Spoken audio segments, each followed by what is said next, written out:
ये कहानी शुरू होती है एक ईमेल के साथ जिसमें लिखा हुआ रहता है, डियर अक्षत, हमें बहुत ज़्यादा खुशी है ये बताते हुए कि हमारे स्कूल के 100 साल इस महीने के 20 तारीख को पूरे होने वाले हैं और हमारे डॉक्यूमेंट्स एंड रिकॉर्ड्स के हिसाब से आप इसी स्कूल के पास आउट हो, तो एक एलुमनाई होने के हक से आप हमारे स्कूल के 100 ईयर एनिवर्सरी के लिए इनवाइटेड हो। अक्षत ये पढ़कर बेहद खुश हो गया था। वो सीधा अपना फ़ोन उठाता है और अपने स्कूल के दोस्त कबीर को कॉल लगाता है, जिससे अक्षत ने पिछले 10 साल से बात नहीं करी थी क्योंकि उन दोनों ने एक दूसरे का फ़ोन नंबर डिलीट कर दिया था। कबीर फ़ोन उठाता है एंड पूछता है, यस हु इज दिस? अक्षत कहता है, भाई मैं बात कर रहा हूँ अक्षत। एंड कबीर एक ही झटके में पहचान लेता है एंड कहता है, भाई पता नहीं यार, मैं भी तुझे ही कॉल करने वाला था, सोच रहा था लेकिन नंबर नहीं मिल रहा था, डिलीट कर दिया था। तू भी आ रहा है ना स्कूल के रियूनियन में? अक्षत कहता है कि हाँ भाई आता हूँ, एक मूवी का प्रोजेक्ट चल रहा है, तो परसों निकल जाऊंगा, आराम से 3-4 दिन रहेंगे यार अपने गांव में। कबीर कहता है, हाँ भाई मैं भी न्यूयॉर्क से कल फ्लाइट में आता हूँ, सीधा दार्जिलिंग पे ही मिलते हैं, वहां से अपने गांव जाते हैं करसोंग।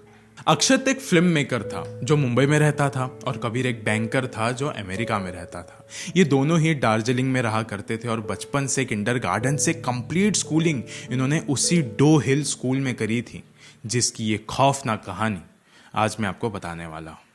लेकिन अब ये वीडियो शुरू करने से पहले ऐसी और हॉरर एंड मिस्टीरियस वीडियोस देखने के लिए सब्सक्राइब कर दीजिए इस चैनल को। और हाँ, एक बात, मेरी कहानियां आप स्पॉटिफाई पे भी सुन सकते हो, स्टोरीज बाय अमान पारकर नाम से। तो अब ये कहानी शुरू होती है। सुबह सुबह गाड़ी करसोंग डो हिल स्कूल के पास आके रुकती है एंड उसमें से अक्षत और कबीर बाहर निकलते हैं, डिक्की खोल के अपने बैग्स निकाल लेते हैं एंड पहले वो अपने स्कूल के बाहर आके खड़े हो जाते हैं एंड बस अपने स्कूल को देखते ही रहते हैं।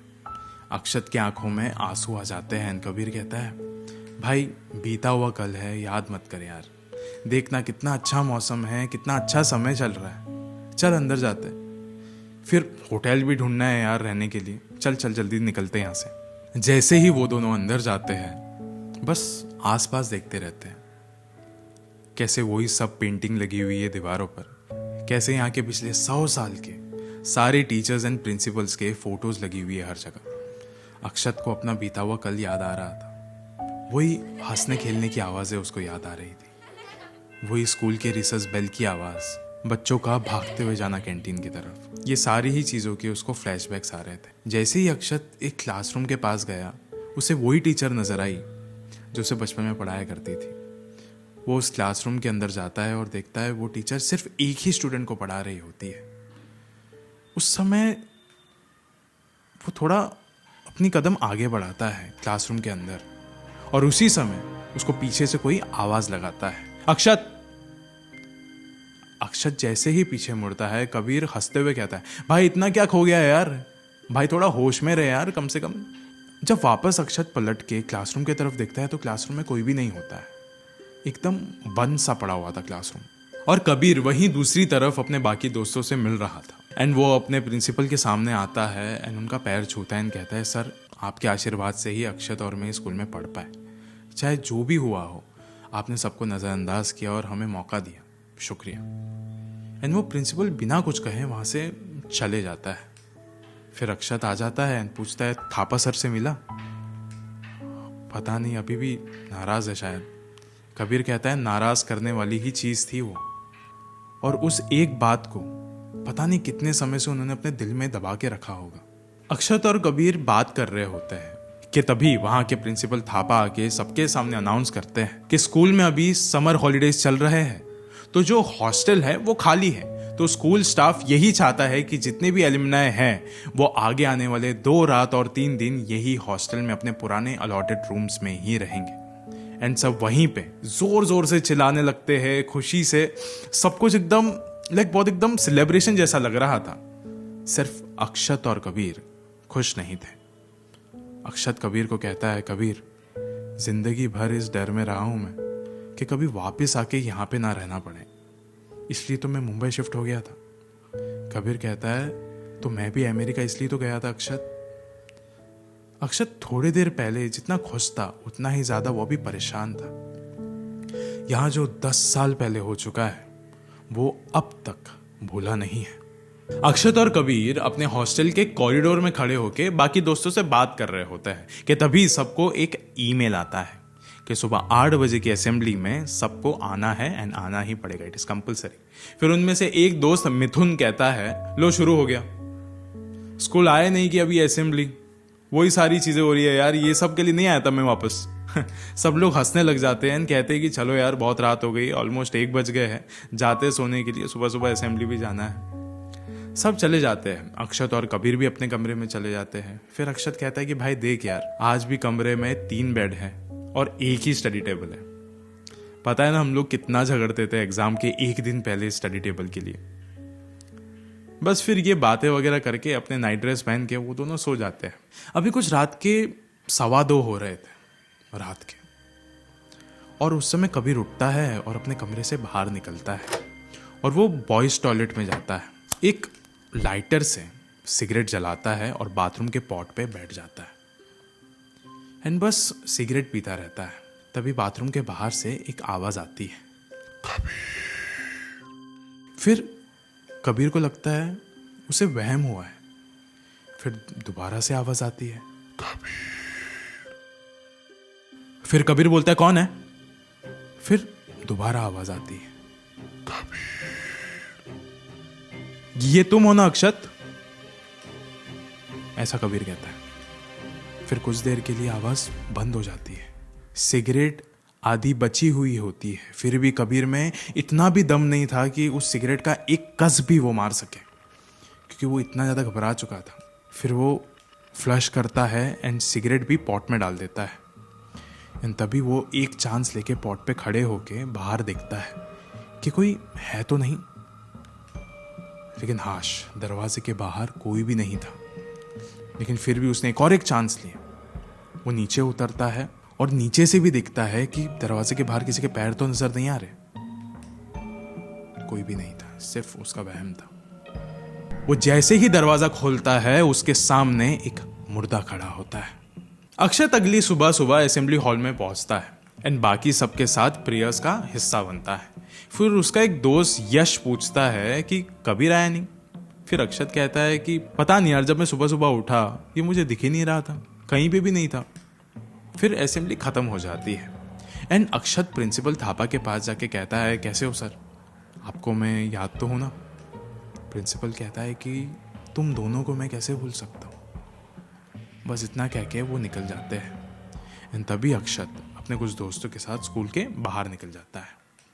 एंड जैसे ही वो बाहर निकल रहा होता है उसका एक दोस्त यश सबको कहता है, चलो वो जंगल वाले फुटबॉल ग्राउंड जाते हैं। सब थोड़ी देर के लिए चुप हो जाते हैं एंड अक्षत की आंखें एकदम बड़ी हो जाती है शौक से एंड अक्षत के चेहरे पर एकदम पसीना आ जाता है। गाइस, मैं आप लोगों को पहले ही बता दूं कि करसोंग में 2 ऐसी जगहें हैं। एक तो डोहिल वाला स्कूल और स्कूल के पास वाला जंगल का एक खौफनाक रास्ता, जिसे द डेथ रोड भी कहा जाता है, जहां रात को जाना सख्त मना है और अगर आप हॉस्टल में भी रह रहे हो तो रात के 7 बजे से पहले आपको हॉस्टल में वापस आना होगा। ये वहां की सच्ची बातें हैं गाइस। अब यही कुछ चीजें सबके दिमाग में थी, सब शॉक थे, पर अक्षत के चौंकने की वजह कुछ और ही थी। यश कहता है, गाइस अभी तो वैसे भी सिर्फ 4 बज रहे हैं, कुछ नहीं होगा यार, बड़े हो गए हैं अब, चलो। फिर भी पीयर प्रेशर में आके सब मान जाते हैं एंड चले जाते हैं। अब यश के साथ जाने के लिए अक्षत भी मजबूर हो ही गया था। अब जैसे ही अक्षत उस खूबसूरत से जंगल के रास्ते पर कदम रखता है, उसी समय उसके कंधे पे एक हाथ महसूस होता है। जब वो बगल में देखता है तो ये कबीर था जो कि हाँफ रहा था। फिर कबीर कहता है, अरे इतने जल्दी में कहाँ जा रहे हो तुम लोग? फिर अक्षत कहता है, अबे तू तब से था किधर यार, कब से ढूंढ रहा हूं तेरे को, सुबह में भी नहीं था तू। कबीर कहता है, अरे क्या बताओ यार, क्या हुआ है रात को मेरे साथ, वैसे जा कहाँ रहे हैं? फिर अक्षत कहता है, भाई अपने स्कूल के पास वाले फुटबॉल ग्राउंड में। कबीर कहता है, भाई इस समय 7 बजे से पहले नहीं आए तो पता है ना, 10 साल पुरानी बात लगता भूल गया है तू। अक्षत कहता है, अरे चुप रहे ना यार भाई, मुझे पता है ये सब ऑलरेडी, लेकिन अपना डर तो कभी ना कभी तो मैं फेस करूंगा ना यार। कबीर कहता है, मुझे क्या भाई, चल देख लेंगे जो होगा। वो लोग फुटबॉल ग्राउंड के पास पहुंच जाते हैं। बातें करते करते 1-2 घंटे बीत जाते हैं, लेकिन उसके बाद ना अक्षत और कबीर में हल्की सी नोकझोंक हो जाती है कि तू समझता क्या है अपने आप को, तुझे तो हमेशा यही लगता है ना कि मैं डरपोक हूं, फिर कबीर कहता है, मैंने तो ऐसा कभी कहा ही नहीं भाई, तुझे मैंने बचाया था उस समय, याद रख। एंड तभी फुटबॉल ग्राउंड से एक आवाज आती है जैसे किसी ने चीख मारी हो बहुत जोर की। एंड उस समय अक्षत और कबीर भागते हुए वहां जाते हैं एंड देखते हैं सारे लड़कों के बीच में यश बैठा हुआ था एंड हाफते हाफते कह रहा था, मैंने उसे देखा गाइस, वहां झाड़ियों से झांक रहा था वो, मैंने उसे देखा गाइस, उसका कोई भी सर नहीं था, सिर्फ बदन था, लेकिन पता नहीं फिर भी हंसी की आवाज कहीं से तो आ रही थी, जैसे कि कोई दूसरा भी कहीं आसपास ही हो। उतने में अक्षत सबको कहता है, गाइस सुनो, 7 बज चुके हैं। और यश और बाकी जितने भी 8-9 लोग थे सबके सब स्कूल की तरफ भागते हुए जाते हैं। सब कैसे कैसे भागते हुए स्कूल के पास पहुंचते हैं। अब वो देखते कि स्कूल का दरवाजा भी खुला है तो सब अंदर चले जाते हैं। एंड अभी अक्षत कबीर से नाराज होके स्कूल के ग्राउंड में ही खड़ा रहता है। वक्त काफी गुजर जाता है, फिर वो स्कूल के अंदर आना चाह रहा होता है, दरवाजे के पास खड़े होके वो दरवाजा खींचता है तो वो बंद होता है। उसके मुंह से निकलता है, शिट, अब मैं क्या करूंगा, क्योंकि ये करसोंग का इलाका है, ये डोहिल वाला स्कूल है, इस वक्त कोई इस इलाके के नजदीक से नहीं गुजरता है। और अक्षत तो वहीं पे उसी जंगल और स्कूल पे ही खड़ा है। अक्षत की दिल की धड़कनें इतनी तेज हो जाती है, तभी उसके पीछे से आवाज आती है, अक्षत तूने मुझे बचाया क्यों नहीं यार। अक्षत जैसे ही पीछे देखता है, पीछे एक लड़का खड़ा रहता है स्कूल यूनिफॉर्म में, रोता हुआ, शायद कुछ 16-17 साल का। अक्षत कहता है, भाई मैं डर गया था भाई। वो लड़का कहता है, मैंने सुना है मेरी मौत के बाद मेरे माँ बाप ने भी खुदकुशी कर ली थी, है ना। अक्षत कांपते हुए कहता है, अर्जुन तू क्या कह रहा है यार, दूर हट मुझसे, मेरे करीब मत आना। दूसरे तरफ कबीर बस सोच ही रहा था कि ये अक्षत गया किधर। उसी समय उसको जोर से चीखने की आवाज आती है और वो भागते हुए नीचे जाता है एंड देखता है कि गेट के बाहर अक्षत जमीन पर लेटा हुआ है। वो उसके पास जाता है, देखता है तो अक्षत के चेहरे से खून निकल रहा होता है। वो जल्दी से उसे उठाता है और स्कूल के मेडिकल रूम में लेके जाता है एंड उसके सर पर स्टिचेस लगाने के बाद जब उसे होश आता है, वो कहता है, भाई मैंने अर्जुन को देखा। कबीर कहता है, कल रात को मैंने भी देखा था। उस समय वहाँ के प्रिंसिपल थापा और 2-3 उनके दोस्त वहाँ पर आ जाते हैं इसको देखने के लिए और कहते हैं, ये कैसे हुआ। अक्षत कहता है, मुझे ऐसा लग रहा है आपको ज़्यादा अच्छे तरीके से पता होगा कि ये सब कुछ किसने किया है। अक्षत कहता है चिल्लाते हुए, आपके अर्जुन ने किया है ये सब। प्रिंसिपल एकदम शांत रहता है। यश जो कि उनका ही दोस्त था वो पूछता है, कौन, किसकी बात हो रही है। अर्जुन ये वही है ना जिसकी हमारे 12th बोर्ड्स के दौरान मौत हो गई थी। अक्षत कहता है, हाँ वही, इस करसोंग इलाके का भूत। कबीर मुड़कर अक्षत को दिखता है और बोलता है, भाई चुप हो जा, मत बोल, जो बात 10 साल से दबी है उसको क्यों बाहर निकाल रहा है। यश और बाकी दोस्त कहते हैं, हमें आज भी याद है वो दिन जब प्रिंसिपल थापा ने अनाउंस किया था असेंबली हॉल में कि हर साल स्टूडेंट ऑफ द ईयर जीतने वाला अर्जुन की मौत उस जंगल के पास वाले फुटबॉल ग्राउंड में हुई थी। हमारे माँ बाप ने हमें फिर कभी भी स्कूल आने ही नहीं दिया था। हमारा रिजल्ट भी घर के नौकरों ने कलेक्ट किया था। स्कूल का फेयरवेल भी नहीं हुआ था। उस एक मौत ने पूरे स्कूल को ख़त्म सा कर दिया था यार। और हमने तो ये भी सुना था कि उसकी आत्मा भटकती है स्कूल के जंगलों के पास। थापा सर कहते हैं, तुम सबको हक है ये जानने का कि अर्जुन की मौत कैसे हुई थी। अक्षत और कबीर थोड़े डर से जाते हैं कि कहीं ये सच ना बता दे। प्रिंसिपल थापा कहते हैं कि अर्जुन मेरा सबसे चहीता स्टूडेंट था, पढ़ाई में भी अव्वल नंबर लाता था और धीरे धीरे मैं भी उसके लिए स्पेशल क्लासेस भी रखता था जब क्लासरूम में सिर्फ टीचर्स उसे ही पढ़ाती थी। पर 12th बोर्ड से कुछ ही महीनों पहले अर्जुन बहुत बार मेरे पास आया और मुझे योली बात कहता था कि मुझे फुटबॉल ग्राउंड के पास एक बिना सर वाला शरीर वाला बच्चा हमेशा शाम के 8 बजे बुलाता है, पर मैं जाता नहीं हूँ।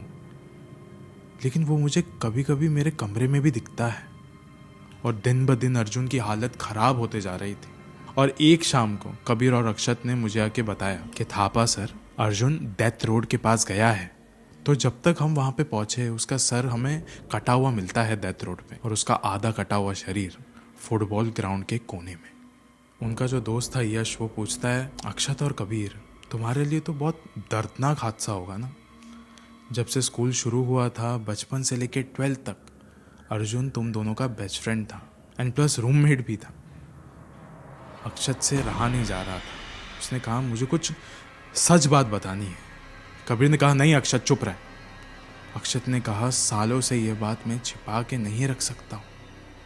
12th के बोर्ड्स चल रहे थे एंड कल एग्ज़ाम भी था। मैं पढ़ाई कर रहा था कि उसी समय मैंने देखा कि एक आधा शरीर जिसका कोई सर नहीं है वो अर्जुन को खींचते हुए लेके जा रहा था। अर्जुन रोए जा रहा था एंड उसने कई बार चीख के मुझे और कबीर को आवाज़ भी लगाई थी, पर हमें लग रहा था कि ये नाटक कर रहा है, ये इसकी कोई चाल है। 12th बोर्ड्स में हमें भी अच्छे मार्क्स स्कोर करने थे, इसलिए हम अर्जुन से बात नहीं करते थे उस वक्त, क्योंकि थापा सर उसे स्पेशल क्लासेस भी देते थे। पर हमें नहीं पता था कि ये सच था। हम लोग हमेशा ये वाली चीज़ देखते थे कि वो कैसे पागलों के तरीके से हरकतें करता रहता था। हमारे रूम में ही सोता था वो जब उसके साथ ये सारी चीज़ें हो रही होती थी। कांपता रहता था रात भर, फिर भी हम उसकी मदद नहीं करते थे क्योंकि हमको स्कोर करना था ना अच्छा।